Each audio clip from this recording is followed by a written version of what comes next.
What we do together is sit down and very closely figure out what the story is, and each act, we had to decide what is the structure, prologue, epilogue, 2 acts. This is after a lot of struggle. 2 acts, 2 scenes per act. We have a notion of the timing we would have. Act 1 would be longer than Act 2. So I think that kind of a budget, so to speak, is very important because it keeps reminding me of what we need to accomplish. There's a finite number of minutes that an audience is willing to sit. So that makes it easier for Stuart to know where his music is going and what things he might repeat later on. We talked about that. I'll go through the libretto and I said, here's some words that I think we might play with later. When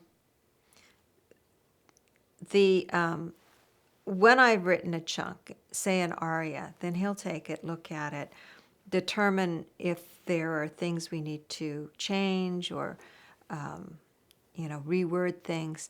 There's a factor of simply clunkiness. We'll read it aloud and I'll say, ooh, that sounds clunky to me, let's change that. Or I'll think, oh, that sounds really, it just trips over itself. And he says, no, I like it. I can do that musically in this way. So he'll, I think, wow, that's great.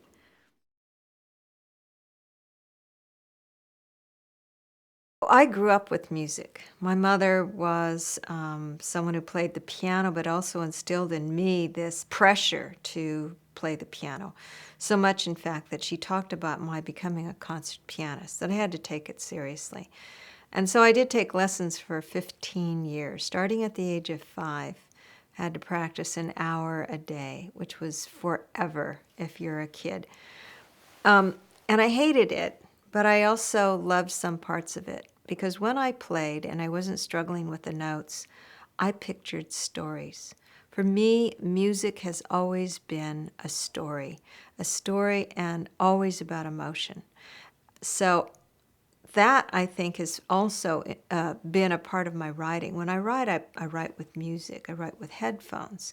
And it's never music with words or modern day music with people singing. It has to be classical music or even soundtracks, really, really great soundtracks.